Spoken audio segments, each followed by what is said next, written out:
esto es Perú 21 Televisión, este segundo día del CADE 2019 desde Paracas. Y para iniciar esta segunda jornada nos acompaña hoy Diego Macera, el gerente general del Instituto Peruano de Economía. Diego, buenos días. Hola, gracias por la invitación, encantado. Gracias a ti por venir. El gobierno ya va a tener 2 meses sin un congreso, ¿no? Se esperaba que luego de esta fase de confrontación se diera lugar a políticas públicas para reactivar el crecimiento, reducir pobreza. ¿Cuál es tu balance de lo actuado por el Ejecutivo hasta hoy? En esos dos meses. Por supuesto, en esos 2 meses. Mira, sacaron, en temas económicos, ¿no? Sacaron algunos DEUs, ¿no? Hubo un paquete habrá sido como 3 semanas. La verdad que no me parecieron especialmente sorprendentes. Muchos eran varias de las cosas que ya el gobierno decía que ya estaban en el Congreso para aprobarse, ¿no? Por ejemplo, la ley de control de fusiones, quizá un poco más, o el de medicamentos. Quizá un poco más sorprendente fue esta discusión respecto del aumento del salario mínimo, ¿no? Que se supone debería venir ahora el primer trimestre. Mira, honestamente, si lo miras como paquete, hay algunas cosas buenas, algunas cosas malas, pero mirado como paquete, creo que es bien difícil argumentar que ha sido una lista de decretos de urgencia favorable a la inversión privada. ¿A dónde tuvieran que haber estado las balas? ¿Dónde, desde tu punto de vista, habría que haber priorizado? Mira, a ver, en un periodo de transición como este es bien difícil, pues no vas a sacar la gran reforma laboral, la gran reforma educativa, porque no te corresponde además, ¿no? Tienes que administrar nada más el Estado hasta que viene un nuevo Congreso, ¿no?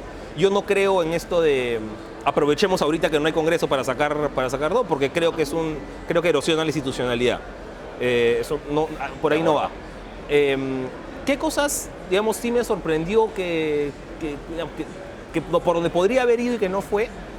Por lo menos todavía es la ley de promoción agraria, era la más cantada de todas, y esa no pasó.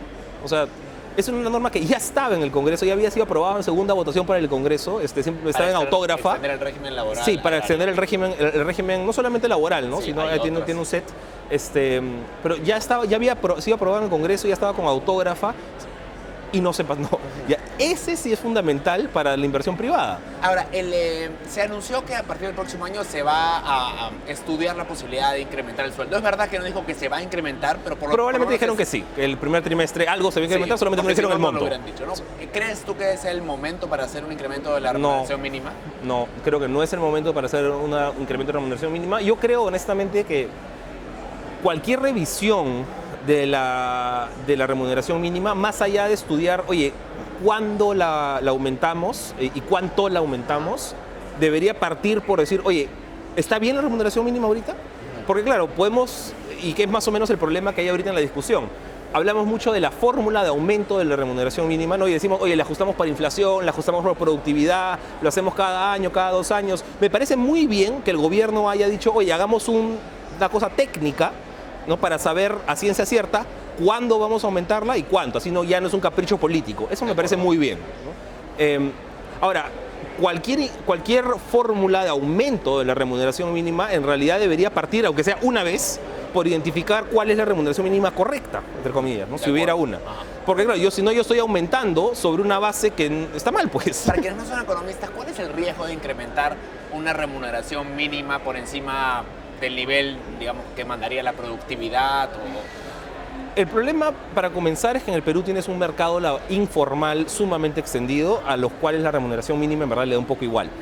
¿Qué es? Y ¿Es cuando el 70% de la PEA? 73, 72% de la PEA. Entonces, cuando tú aumentas la remuneración mínima vital, haces más difícil que estas personas, que en general tienen una productividad baja, consigan un trabajo formal. Entonces, claro, ese es el costo. ¿Cuál es el beneficio? Hay personas cuyo salario aumenta. ¿Cuántas son estas personas? Más o menos el 4 o 5% de la PEA, ¿no? Entonces, estás hablando de que al 70% le hace más difícil entrar a la formalidad porque aumentas los costos de acceso para beneficiar al 5% que hoy está más o menos en salario mínimo. No tiene mucho sentido. Cambiando un poco de tema, algo que se ha discutido el día de ayer es cómo esta situación de aportes poco transparentes en el sector privado a las campañas políticas ha dañado la imagen del sector privado. ¿Cómo crees tú que se debiera, desde el sector privado, desde espacios como este, abordar ese problema? Mira, yo creo, ayer hubo una participación bien interesante de Lucho Carranza, un poco en ese sentido, y lo que él decía era, oye, no, acá no es cuestión de espíritu de clase, o sea, acá no es que el sector privado, no es, así como no es que el sector político o el sector de periodistas o el sector de profesores, aquí hay responsabilidad individual.